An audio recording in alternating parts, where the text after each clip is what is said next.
Good morning students.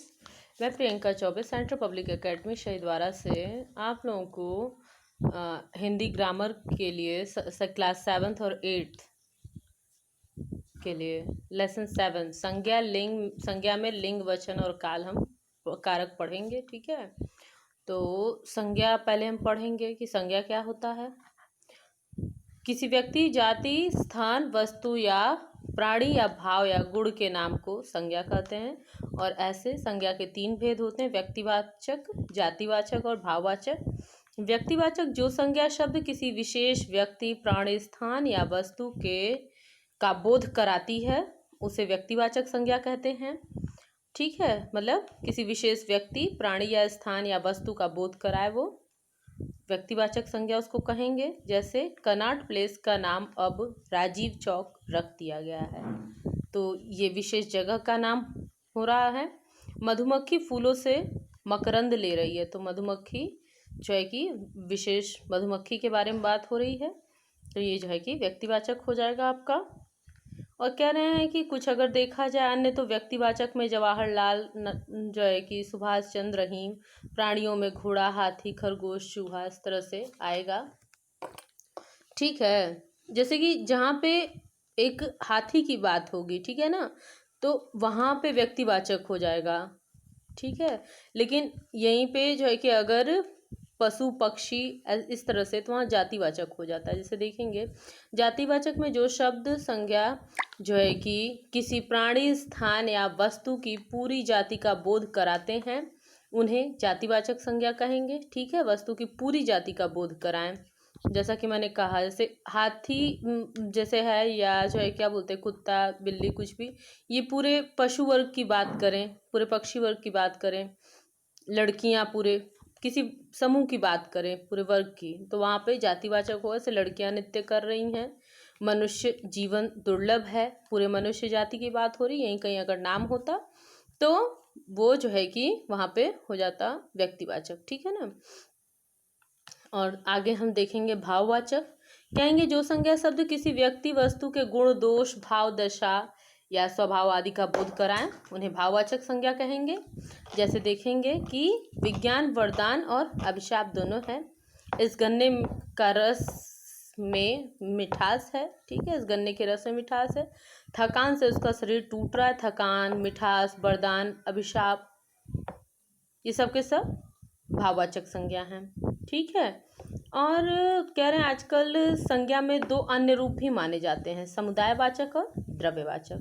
समुदायवाचक या समूहवाचक है, तो इसमें पूरे समूह की बात, जैसे कक्षा, भीड़, ठीक है, पुलिस, सेना। और द्रव्यवाचक में जैसे जिस पदार्थों को भिन्न भिन्न तरह से बनाया जाता है, उसमें धातु, द्रव्य दोनों आते हैं। ठीक है, तो द्रव्य में आपका जो है कि बोध कराने वाली जो संज्ञाएं वो द्रव्यवाचक हो जाएंगे, जैसे दूध, पानी, ठीक है, तेल। और अगर ये धातु में लोहा, चांदी, सोना, इस तरह से आ जाएगा। ठीक है,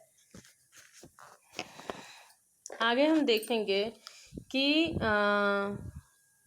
भाववाचक संज्ञा कैसे बनती है। ठीक है, यहाँ पे देखिए, व्यक्तिवाचक संज्ञा से जातिवाचक संज्ञा के रूप में प्रयोग है। देखेंगे, जब व्यक्तिवाचक संज्ञा से किसी विशेष व्यक्ति का बोध न हो अपितु उस गुण को रखने वाली सभी व्यक्तियों का बोध हो, तब वहाँ संज्ञा जातिवाचक संज्ञा बन जाती है। जैसे आज भारत में घर घर विभीषण और जयचंद विद्यमान है, लेकिन इसी वाक्य में जब विशेषण का अर्थ रावण के भाई और जयचंद का अर्थ पृथ्वीराज के भाई के रूप में अगर होगा, नहीं होगा, अपितु घर के भेदी व्यक्तियों से अभिप्राय, मतलब वहाँ पे भाई नहीं होते हैं, तो वहाँ पे व्यक्तिवाचक हो जाता है।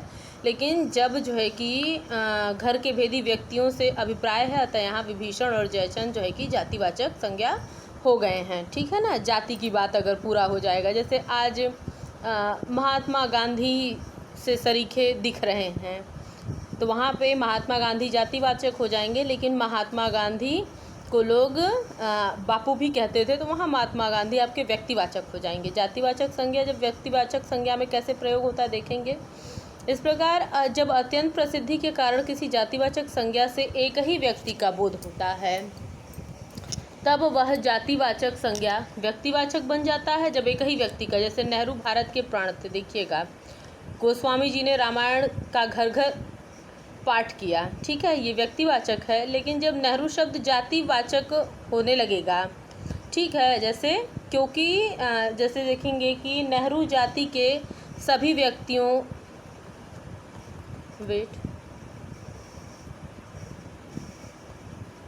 हाँ, नेहरू जो है कि क्या बोलते हैं, भारत के प्राण माने थे, तो प्राण थे, तो यहाँ पे नेहरू व्यक्तिवाचक है। लेकिन गोस्वामी जी की रामायण का घर घर पाठ होता है, ये सब व्यक्तिवाचक है। लेकिन पहले जो नेहरू शब्द थे वो जातिवाचक होते हुए भी व्यक्तिवाचक के रूप में प्रयुक्त हुए। ठीक है, क्योंकि इसमें नेहरू जाति के सभी व्यक्तियों का बोध न होकर पंडित जवाहरलाल नेहरू का बोध था, वही बात है। तो इसी प्रकार से गोस्वामी शब्द भी सारा जाति का बोध, गोस्वामी एक जाति होती है लेकिन उसका बोध न करते हुए तुलसीदास जी का वहाँ पे बोध था, तो वहाँ पे व्यक्तिवाचक वो बन गया। इसी तरह बापू, पटेल, संवत आदि का भी आजकल व्यक्तिवाचक संज्ञाओं में भांति भांति प्रयुक्त होते दिख रहे हैं।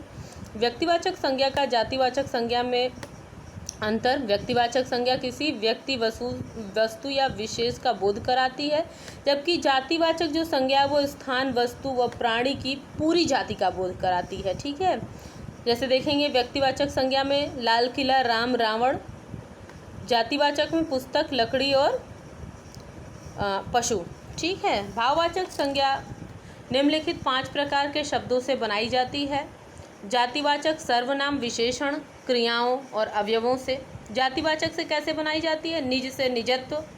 ठीक है, युवा से यौवन भाववाचक बनाई जा रही है। भाई से भाईचारा, मित्र से मित्रता, इसको आप पढ़ लेंगे। सर्वनाम से अपना से अपनापन, आप से आपा, एक से एकता, मम से ममता, सर्व से सर्वस्व, अहंग से अहंकार। तो इस तरह से आप जो है कि क्या बोलते हैं, निम्नवत सारे पढ़ेंगे कैसे बनाया जा रहा है और उसको लर्न भी करेंगे। विशेषण से बहुत से बहुतायत, ऊंचा से ऊंचाई, बुरा से बुराई। ठीक है, 5 प्रकार से भाववाचक संज्ञा बनती है। क्रिया से जैसे गूंजना से गूंज, दौड़ना से दौड़, सजाना से सजावट, लिखना से लिखावट। ठीक है, आवट लगा के बन जाता है। 5वां जो आखिरी है अव्यय। ठीक है, ये वाह वाह से वाहवाही, निकट से निकटता, अल्प से अल्पता, मना से मनाही। ठीक है, अब हम लिंग पे आते हैं। संज्ञा में लिंग की क्या भूमिका है? लिंग वह शब्द जो है कि क्या बोलते हैं, जाति का बोध कराएं। संज्ञा वह लक्षण जिससे संज्ञा के पुरुष या स्त्री जाति होने का बोध हो, वह जो है कि लिंग कहलाता है। लिंग 2 प्रकार के हिंदी में होते हैं। ठीक है, संस्कृत में 3 होते हैं, स्त्रीलिंग, पुल्लिंग और नपुंसक लिंग, लेकिन इसमें 2 होंगे, पुल्लिंग और स्त्रीलिंग। पुल्लिंग में पुरुष जाति का बोध कराने वाली संज्ञाएं जो होती हैं वो पुल्लिंग कहलाती हैं, जैसे पिता, लड़का, भैंसा, चाचा आदि। स्त्रीलिंग में स्त्री जाति का बोध कराने वाली संज्ञाएं स्त्रीलिंग कहलाती हैं। अच्छा, यहीं पे नहीं आपकी लिंग की पहचान खत्म होती है। जितने शब्द बहुतायत प्रयोग होते हैं संज्ञा के, सब अपने आप में, उसमें लड़की लड़का और जानवर की बात नहीं होती है। वृक्ष, पर्वत, अनाज, ग्रह, शरीर, दिन, सब चीज़ उसमें आता है। सब में पुल्लिंग या स्त्रीलिंग होने की बात होती है। ठीक है, देखेंगे लिंग की पहचान कैसे करें। हिंदी में संज्ञा शब्द 2 प्रकार के हैं, प्राणीवाचक, अप्राणीवाचक। प्राणीवाचक शब्दों का लिंग निर्धारण करना या पहचानना अत्यंत सरल है। पुरुष जाति के होने पर पुल्लिंग होते हैं तथा स्त्री जाति के होने पर स्त्रीलिंग। प्राणीवाचक संज्ञा शब्दों में नित्य स्त्रीलिंग तथा नित्य पुल्लिंग शब्द भी प्रयोग में लाए जाते हैं, लेकिन दूसरे प्रकार के शब्दों अर्थात अप्राणीवाचक शब्दों का लिंग निर्धारण करना कुछ कठिन समस्या है, क्योंकि हिंदी में लिंग निर्धारण परंपरा के अनुसार इसके लिए कोई विशेष नियम नहीं होता है। जो शब्द लंबे समय से पुल्लिंग के रूप में प्रयोग में लाए जाते हैं वो पुल्लिंग मान लिए गए हैं, तथा जो स्त्रीलिंग के रूप में प्रयोग किए जाते हैं वे स्त्रीलिंग मान लिए गए हैं। वास्तव में इन्हें स्त्रीलिंग या पुल्लिंग का कोई विशिष्ट आधार स्पष्ट नहीं है। यही कारण है कि सभी नियमों के अपवाद पाए जाते हैं। परंपरा से निर्धारित कुछ नियम निम्नलिखित हैं। मैं आप लोगों को एक बात बता दूं, लिंग पहचान करने के लिए आप लोगों को सबसे सरल तरीका है, जिस भी संज्ञा शब्द का आपको लिंग अगर सही न समझ में आए, आप क्या करेंगे, उसको सेंटेंस में प्रयुक्त कर लेंगे। ठीक है, वाक्य बनाएंगे, वाक्य में क्लियर हो जाएगा कि वो कौन सा संज्ञा शब्द है, पुल्लिंग है कि कौन सा लिंग है, स्त्रीलिंग है। ठीक है, पुल्लिंग में कह रहे हैं कि वृक्षों के नाम प्रायः पुल्लिंग होते हैं। ठीक है, इमली और नारंगी में केवल अपवाद है कि ये पुल्लिंग है या स्त्रीलिंग, नहीं तो नीम, पीपल, जामुन, बरगद, गुलमोहर, शीशम, अशोक, आम, मतलब सभी पुल्लिंग होते हैं। पर्वतों के नाम प्रायः कह रहे हैं पुल्लिंग होते हैं। कैलाश, अरावती, हिमाचल, विंध्याचल और सतपुड़ा। कह रहे हैं अनाजों के नाम पुल्लिंग होते हैं, गेहूँ, बाजरा, चावल जो भी है। लेकिन मक्का, ज्वार और अरहर में जो है कि अपवाद है। वो जो है कि इसमें जो है कि क्लियर नहीं है कि हाँ स्त्रीलिंग जो है कि है या पुल्लिंग है। अनाजों के नाम प्रायः पुल्लिंग होते हैं, गेहूँ, बाजरा, चावल, मूंग आदि। किंतु इसमें अगर मक्का, ज्वार, अरहर की बात करें तो इसमें अपवाद है कि ये कहते हैं लोग कि स्त्रीलिंग में इसको प्रयुक्त कर लेते हैं। जैसे पुलिस है, पुलिस शब्द पुल्लिंग है, लेकिन पुलिस आती है जाती है ना, तो इस तरह से लोग उस शब्दों में अपवाद हो जाते हैं। आगे कह रहे हैं ग्रहों के नाम प्रायः पुल्लिंग होते हैं, जैसे रवि, चंद्र, सूर्य, ध्रुव, मंगल, शनि, बृहस्पति। लेकिन पृथ्वी में अपवाद है, पृथ्वी को स्त्रीलिंग माना जाता है। शरीर के अंग में भी सभी प्रायः जो है कि पुल्लिंग होते हैं, लेकिन कोहनी, कलाई, नाक, आँख, जीभ जो है कि इसको जो है कि लोग मानते हैं कि ये जो है कि स्त्रीलिंग है। ठीक है। दिनों के नाम में सोमवार, मंगलवार, बुधवार, गुरुवार सभी जो है कि पुल्लिंग है, इसमें कोई संदेह नहीं है। और मास में भी सभी पुल्लिंग होते हैं, लेकिन अंग्रेजी मास में जनवरी, फरवरी, मई, जुलाई में अपवाद है। ठीक है।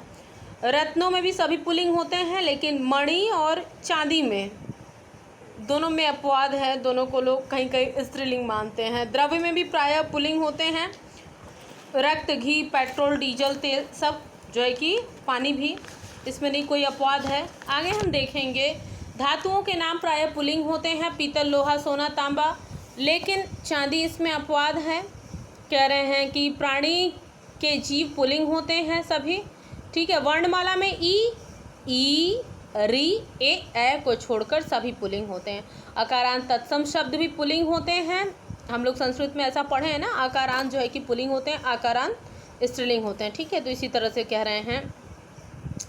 आगे कह रहे हैं अकारांत मीन्स शब्द के अंत में जिसमें अ होता है व्यंजन में, वो जो है कि पुल्लिंग माने जाते हैं। कह रहे हैं जिन भाषाओं भाववाचक संज्ञाओं के अंत में ना, आव, पन, आपा प्रत्यय जुड़ जाते हैं, वो भी प्रायः पुल्लिंग होते हैं। जिन संज्ञाओं के अंत में त्र, न, ड़, ख, ज और आयु हो, वो भी पुल्लिंग होते हैं। ठीक है। जैसे न्याय, व्यवसाय, ब्याज, काज, इन सब के लास्ट है, तो वो भी मतलब 16th है कि मोटी, भारी, भरकम, भद्दी, उबड़ खाबड़ वस्तुओं के नाम, जैसे शातिर, गट्ठर, खड्डा, कोल्हू, टीला, ये सब भी आदि प्रायः पुल्लिंग ही होते हैं। विशिष्ट स्थानों में पुल्लिंग होते हैं वाचनालय, शिवालय, भोजनालय, पुस्तकालय, चिकित्सालय, ये सब भी पुल्लिंग होते हैं। आगे कह रहे हैं कि समुदायवाचक शब्दों के नाम पुल्लिंग होते हैं, झुंड, समाज, कुल, दल, वंश, संघ, ये सब भी। कह रहे हैं कुछ बर्तनों के नाम भी पुल्लिंग होते हैं। ठीक है। जैसे पतीला, टब, कटोरा, चम्मच, चूल्हा, चम्मच जो भी है, चमचा, तवा, कुकर, गैस स्टोव। कुछ सब्जियों के नाम भी पुल्लिंग होते हैं, कद्दू, लहसुन, टमाटर, बैगन इत्यादि। पदनाम सदैव पुल्लिंग होते हैं, चाहे पद पर बैठा व्यक्ति स्त्री हो या पुरुष, जैसे राष्ट्रपति, मंत्री। ठीक है। और राजदूत, ये सारे शब्द पुल्लिंग ही होंगे। ठीक है ना। राष्ट्रपति का कोई स्त्रीलिंग नहीं है। ठीक है ना। मंत्री हो गए, जो भी हो, पुरुष चाहे स्त्रीलिंग, दोनों को जो है कि किसी पदवी पे कोई भी होगा तो वहाँ पुल्लिंग ही वो शब्द होते हैं। ठीक है। कुछ सब्जियों के नाम भी पुल्लिंग होते हैं, कद्दू, लहसुन, टमाटर, बैगन, ये सब। पदनाम सदैव पुल्लिंग होते हैं। हाँ, हम लोग आगे पढ़ेंगे अब स्त्रीलिंग की पहचान। नदियों के नाम प्रायः स्त्रीलिंग होते हैं, गंगा, यमुना से जो भी हो। भाषाओं के नाम भी प्रायः स्त्रीलिंग ही होते हैं।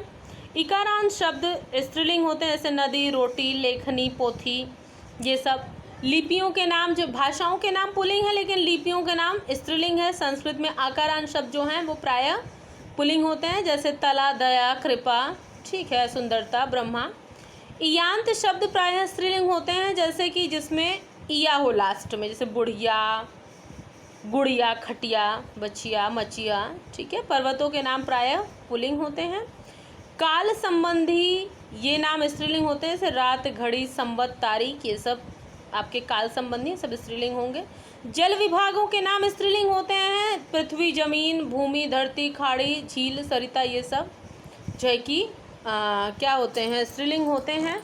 कुछ सब्जियों के नाम जो है कि स्त्रीलिंग होते हैं, जैसे गोभी में कुछ सब्जियों के नाम पुल्लिंग भी होते हैं, कुछ स्त्रीलिंग भी होते हैं। द्रवों के नाम, इसमें आपको लर्न करने की ज़रूरत है बेटा, बहुत ज़्यादा लर्न करेंगे तब आप लोग समझ पाएंगे, ठीक है। द्रवों के नाम भी स्त्रीलिंग होते हैं, चाय, कॉफ़ी, लस्सी, छाछ, शिकंजी, स्याली, जलधारा इत्यादि।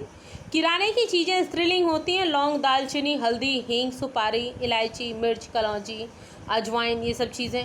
लघु आकारवाचक अकारांश संज्ञाएं प्रायः स्त्रीलिंग होती है, जैसे खटिया, चुटिया, डिबिया, पुड़िया। नक्षत्रों के नाम स्त्रीलिंग होते हैं, अश्वनी, भरणी, कृतिका, रोहिणी, ये सब। लेकिन वहाँ पे दिखाया था ग्रहों के नाम सब पुल्लिंग होते हैं, पृथ्वी को छोड़ के। तिथियों के नाम भी स्त्रीलिंग होते हैं, जैसे प्रतिपदा, द्वितीया, तृतीया, चतुर्थी, अमावस्या, पूर्णिमा, ये सब स्त्रीलिंग होता है। आगे जिन शब्दों संज्ञा शब्दों के अंत में आ, ई, उ और ऊ हो, वे संज्ञाएं प्रायः स्त्रीलिंग होती हैं, ठीक है। पुल्लिंग से स्त्रीलिंग अब कब कैसे बनाएंगे हम, आप इसको लर्न करेंगे। पुल्लिंग संज्ञाओं से कैसे स्त्रीलिंग बनाएंगे, आ प्रत्यय जोड़ने से, जैसे बाल से बाला, वृद्ध से वृद्धा, आ प्रत्यय जोड़ के स्त्रीलिंग बनता है। मतलब कई में मात्राएं जोड़ के बनता है, और कहीं कहीं तो मादा नर का भी प्रयोग होता है। जैसे कुछ शब्द प्रायः जो है कि पुल्लिंग होते हैं या वो स्त्रीलिंग होते हैं, तो उसमें नर या मादा आगे जोड़ के हम बना सकते हैं, ठीक है, उनको पुल्लिंग। और सब जो है कि बहुत सारे नियम हैं यहाँ पे, आप इसको लर्न करेंगे, ठीक है। 14 है, आप इसको लर्न करेंगे कि कैसे दास से दास, कोई कोई तो एकदम अलग होता है, जैसे नेता का नेत्री हो जाएगा, साम्राज्य का साम्राज्ञी हो जाएगा, ठीक है ना, इस तरह से होता है। और टफ होता है थोड़ा थोड़ा, जैसे रुद्र का रुद्राणी मान लो, ये तो क्लियर है, लेकिन थोड़ा ये सब एग्ज़ाम में पूछे जाते हैं, ठीक है। तो ये याद करने वाली चीज़ है। जैसे पंडित से पंडिताइन हो गया, डॉक्टर से डॉक्टराइन हो गया, लाइक, ठीक है, अध्यापक से अध्यापिका, लेकिन कुछ में थोड़ा चेंज हो जाता है ना, से गुरुआइन, दुबे से दुबाइन, लेकिन हर में नहीं आप चेंज कर सकते हैं, तो इसको आप लर्न करिएगा। अब हम आते हैं जो है कि क्या बोलते हैं, कह रहे हैं कुछ पदबोधक संज्ञाएं जो हैं पुरुष व स्त्री दोनों के लिए प्रयुक्त होती हैं, जैसे राजदूत, लिपिक, न्यायाधीश, राष्ट्रपति, राज्यपाल, प्रधानमंत्री, संरक्षक, जो भी है। अब हम वचन पे आते हैं। वचन भी हमारे दो होते हैं, एक वचन और बहुवचन, ठीक है। 3 वचन आपके संस्कृत में आएंगे, एक वचन, द्विवचन, बहुवचन, लेकिन इसमें 2 वचन आएंगे। तो इसको हम देखेंगे। कह रहे हैं संज्ञा के जिस रूप से किसी वस्तु या प्राणी के एक या एक से अधिक होने का बोध हो, वहाँ पे जो है कि क्या बोलते हैं, उसको हम वचन कहेंगे। वचन के 2 भेद हैं, एक वचन, बहुवचन। एक वचन जैसे वचन संज्ञा के जो है कि क्या बोलते हैं, जिस रूप से एक की संख्या होने का बोध हो, वो जो है कि एक वचन होगा। जिससे एक से ज़्यादा होने का बोध होगा, वहाँ पे जो है कि क्या बोलते हैं, बहुवचन होगा। देखेंगे वचन की पहचान कैसे करें। वचन की पहचान 2 प्रकार से की जा सकती है, संज्ञा या सर्वनाम द्वारा या क्रिया द्वारा। तो हम देखेंगे संज्ञा या सर्वनाम द्वारा प्रायः किसी भी वाक्य में वचन की पहचान का सबसे महत्वपूर्ण आधार संज्ञा या सर्वनाम होते हैं। कह रहे संज्ञा या सर्वनाम प्रायः वाक्य में वचन की पहचान करने के लिए सबसे महत्वपूर्ण आधार संज्ञा या सर्वनाम होते हैं। जैसे देखेंगे कि एक वचन में संज्ञा यहाँ पे प्रयुक्त हो रहा है, देखिए, लड़का दौड़ रहा है, लड़कियां दौड़ रही हैं, संज्ञा से पता चल रहा है लड़का लड़की से। वह पढ़ रहा है, वे पढ़ रहे हैं, ये सर्वनाम वह और वे जो हैं। मैं स्कूल जा रहा हूँ, हम स्कूल जा रहे हैं। तो वह और मैं एक वचन है, वे और हम बहुवचन है। हम देखेंगे क्रिया के द्वारा कैसे हम पता कर सकते हैं एक वचन और बहुवचन को। कह रहे हैं जिन संज्ञा शब्दों का रूप एक वचन तथा बहुवचन के समान पाया जाता है, उन वाक्यों में वचन की पहचान क्रिया द्वारा की जा सकती है। जैसे पक्षी उड़ रहा है, पक्षी उड़ रहे हैं, उड़ रहे हैं मीन्स बहुवचन हो गया, उड़ रहा है मीन्स एक वचन, ठीक है। फूल खिल रहा है, फूल खिल रहे हैं, फूल खिल रहा है मीन्स एक वचन, खिल रहे हैं बहुवचन। कह रहे हैं कि वचन की क्या नियम है, देखेंगे हम। हिंदी में कुछ शब्द सदा एक वचन होते हैं, कुछ सदा बहुवचन में प्रयुक्त होते हैं। सदा एक वचन में भाववाचक, समूहवाचक, धातु, ये सब जो है कि क्या बोलते हैं, सदा एक वचन में प्रयुक्त होते हैं, या संबंध सूचक जो भी हुआ, ठीक है। लेकिन जो बहुधा बहुवचन में प्रयुक्त होते हैं उसमें कह रहे हैं आदर सूचक शब्दों का प्रयोग सदैव बहुवचन में होता है, जैसे पिताजी, माताजी, गुरुजी, दादाजी, ये सब। ठीक है, आगे कह रहे हैं कि ऐतिहासिक पुरुषों, नारियों, पौराणिक नामों, महान नेताओं, साहित्यकारों, वैज्ञानिकों के नाम भी इसी श्रेणी में आते हैं, इनको बहुवचन में प्रयुक्त किया जाता है। जवाहरलाल नेहरू हमारे प्रधानमंत्री, प्रथम प्रधानमंत्री थे, था नहीं। ठीक है, तो थे से आपका बहुवचन संबोधित होता है। ठीक है, अमर्त्य सेन प्रसिद्ध अर्थशास्त्री हैं, तो ये जो हैं ये भी जो है कि बहुवचन के लिए प्रयुक्त होता है। कह रहे हैं कुछ सदा बहुवचन में प्रयुक्त होने वाले शब्द हैं। दर्शन, समाचार, हस्ताक्षर, प्राणकेश, आंसू, रोम, लोग आदि। बहुवचन बनाने के लिए भी बहुत सारे नियम दिए हुए हैं, जैसे कमीज अ को ए कर दिया जाता है, अंक की मात्रा उसमें लग जाती है, मशीन से मशीनें, किताब से किताबें, दवात से दवातें। ठीक है, और कहीं आ को ए में परिवर्तित करते हैं, जैसे चमचा से चमचे। तो इस तरह से इसके भी 8 नियम दिए हुए हैं, 2 मैंने पढ़ा है, तीसरा है स्त्रीलिंग शब्दों में अंतिम शब्द को या करके बहुवचन में परिवर्तित करते हैं, जैसे डिबिया से डिबिया, चिड़िया से चिड़िया, या को या में परिवर्तित कर देते हैं। आ को ए लगाने से भी बहुवचन में परिवर्तन होता है, जैसे माता का माताएं, छात्रा का छात्राएं, माला का मालाएं। कह रहे हैं इकारांत को इकारांत स्त्रीलिंग शब्दों में अंतिम ई को ई हो हस्व करके या लगाते हैं। ठीक है, जो ई हो या ई हो उसको हस्व को वहां पे या लगाकर बहुवचन के रूप में बदला जाता है। हस्व और दीर्घ समझते हैं ना, छोटी की मात्रा सब जो है छोटे स्वर वो हस्व होते हैं, जो बड़े होते हैं वो दीर्घ होते हैं। शक्ति, शक्तियाँ, कोठी से कोठियाँ। ठीक है ना, सभी को वहाँ पे हस्व करते हैं। अगर बड़ी की मात्रा भी होगी तो उसको छोटी की मात्रा कर देना है। ठीक है, जैसे नदी में बड़ी की मात्रा, लेकिन जब आप बहुवचन में लिखेंगे तो या तो लगाएंगे ही, द की मात्रा भी छोटी की मात्रा हो जाती है। कुछ संज्ञाएं कह रहे हैं कि एक वचन तथा बहुवचन के समान रूप से प्रयुक्त की जाती है, जैसे दादा, दादा, मतलब कुछ संज्ञाएं एक वचन में वही प्रयुक्त की जाती हैं और बहुवचन में भी वैसे ही, भ्राता, प्रजा, काका, ममता। ठीक है, मौसा, चाचा, ये सब। संबोधन शब्दों में इकारांत प्रयोग में यो प्रत्यय लगता है तथा दीर्घ ई को हस्व ई कर दिया जाता है। ठीक है, किसी को बुलाने वाले जो संबोधन शब्द होते हैं उसमें इकारांत जो शब्द का प्रयोग है वहां पे यो कर देते हैं, और जो दीर्घ होता है जहां पे से सिपाही में दीर्घ बड़ी की मात्रा लगी है, दीर्घ स्वर लगा है, उसको हस्व कर देते हैं, छोटी की मात्रा कर देते हैं। जैसे लड़की में क पे बड़ी की मात्रा होती है, लेकिन जब लड़कियों होगा तो वहां पे बड़ी की मात्रा छोटी की मात्रा हो जाती है, सिपाही की बड़ी की मात्रा छोटी की मात्रा हो जाती है। लास्ट 8 है कि असमाप्त होने वाले पुल्लिंग शब्दों को छोड़कर शेष सभी एक वचन पुल्लिंग शब्दों के बहुवचन रूप बनाते समय कोई परिवर्तन नहीं होता है। कह रहे हैं जहाँ पे आ समाप्त होने वाले पुल्लिंग शब्द को छोड़ के शेष सभी जो भी एक वचन पुल्लिंग शब्द होते हैं उनको बनाते हुए कोई भी परिवर्तन नहीं होता। आ अगर लास्ट में नहीं है तो कोई भी और स्वर है तो वहां पे वो ज्यों का त्यों प्रयुक्त होते हैं, कवि का कवि ही प्रयोग होगा। ठीक है, बहुवचन में कवियों नहीं होता है कहीं पे भी, जहां पे भी कवियों लिखता है वो गलत है। मंत्री का मंत्रियों भी नहीं होगा। ठीक है, तो इसीलिए कहते हैं कि व्याकरण का जब सही ज्ञान आपको होता है तब आप सही से भाषा का सुनियोजित ज्ञान कर पाते हैं। और जब एग्जाम में ऐसे ही पूछता है, कहता है सेंटेंस दे देता है, कहता है कि इसको शुद्ध करके लिखिए, अब बच्चे ने पता ही नहीं है कि मंत्रियों जो है कि क्या बोलते हैं, आज मंत्रियों की बैठक हुई है।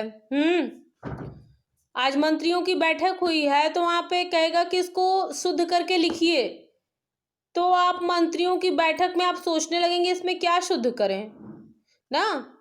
मंत्री लोगों की वहां पे मंत्रीगण लाइक ऐसे ऐसे लगा देते हैं ना, जैसे कि अध्यापक गण हो जाते हैं, गुरुजन वृंद हो जाते हैं, ज्यादा लोग होते हैं। ठीक है, इस तरह का होता है।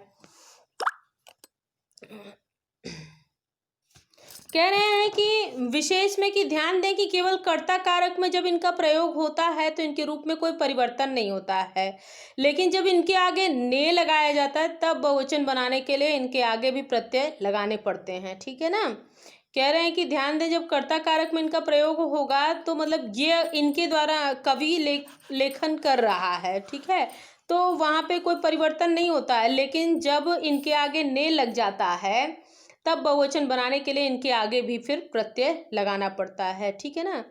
मतलब कवियों लिखेंगे, लेकिन जब इन ये कवि के आगे अगर ने लगा रहेगा तब तब बहुवचन बनाने के लिए यहाँ पे आप यो प्रत्यय ओ प्रत्यय जोड़ेंगे, ठीक है। नियम ये है। तो ये सब छोटे छोटे नियम आपको छोटे क्लासेस से आपको लर्न रहेंगे।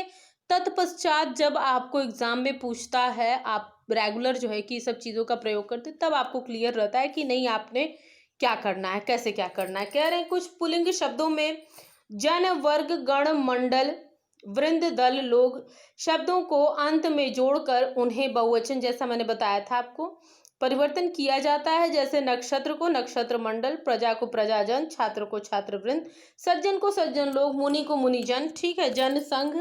लाइक ऐसे मतलब शब्दों को जोड़ के बहुवचन किया जाता है। अध्यापक वृंद, लेखक गण, ठीक है, इस तरह से।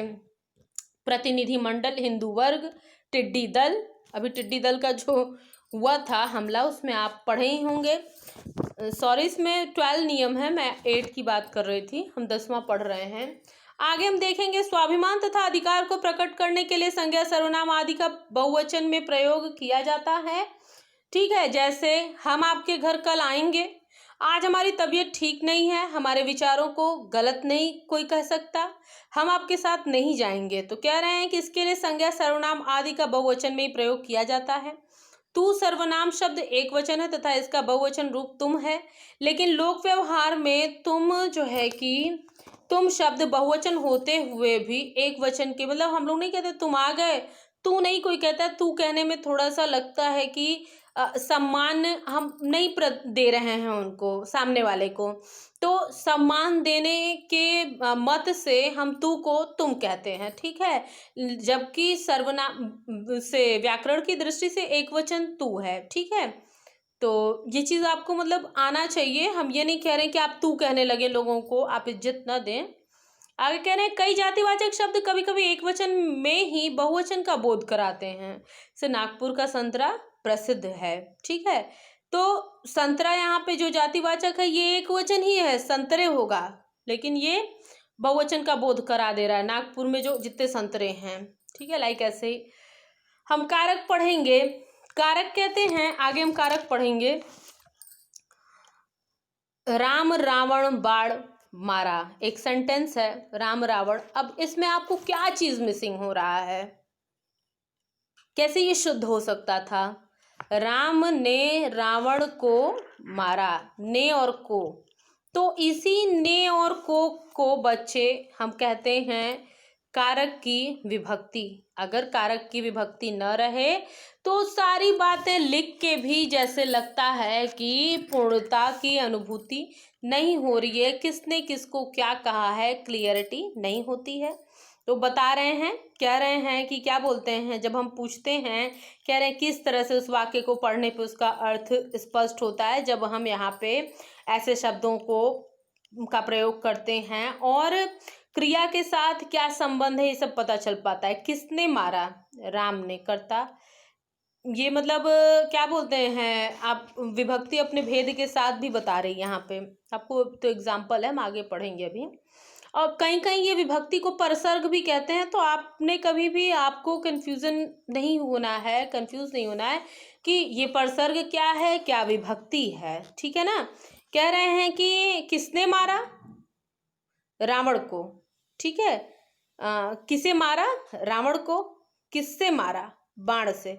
तो इस तरह से जो उत्तर मिलता है तो हम समझते हैं कि ये जो है कि जो नया शब्द है इसको क्या कहते हैं, तो इसको परसर्ग कहते हैं। अगर हम डेफिनेशन देखेंगे तो संज्ञा सर्वनाम के जिस रूप से उस वाक्य की क्रिया से संबंध स्थापित हो जाए उसे कारक कहते हैं। प्रायः जिन चिन्हों के लगने से संज्ञा सर्वनाम का वाक्य के अन्य शब्दों के साथ संबंध प्रकट होता है उन्हें कारक चिन्ह, विभक्ति या परसर्ग कहते हैं। जैसे माँ ने पुत्र को मारा, मैं कलम से लिखता हूँ, पुस्तक मेज पर रखी है। ठीक है, कारक के भेद अगर हम देखेंगे तो कारक के 8 भेद होते हैं मुख्य। इनके नाम तथा चिन्ह पहचानने के लिए आपको ये जो आपके बुक में अंकित तालिका है इससे हम जानेंगे। और बच्चों इस तालिका को आपने अपनी कॉपी में भी बनाना है। ठीक है ना, देखेंगे हम। पहले तो हम कारक याद करेंगे फर्स्ट टू एट। कर्ता, कर्म, करण, संप्रदान, अपादान, संबंध, अधिकरण और संबोधन। और इसको हम कारक चिन्ह के साथ अगर याद करेंगे तो ये हमेशा याद रहता है। कर्ता ने कर्म को करण से, संप्रदान के लिए अपादान से अलग होने का, यहाँ पे जो करण की भी विभक्ति चिन्ह से है उसका परसर्ग, अपादान का भी है। तो ये जो है कि क्या बोलते हैं, इसमें जो है कि किससे या किसके द्वारा पता चलता है। और अपादान में अलगाव का बोध होता है, कहाँ से क्या चीज़ अलग हुआ है। ठीक है ना। संबंध काकी के रारी रे भी हो जाता है कहीं कहीं। अधिकरण में में पर।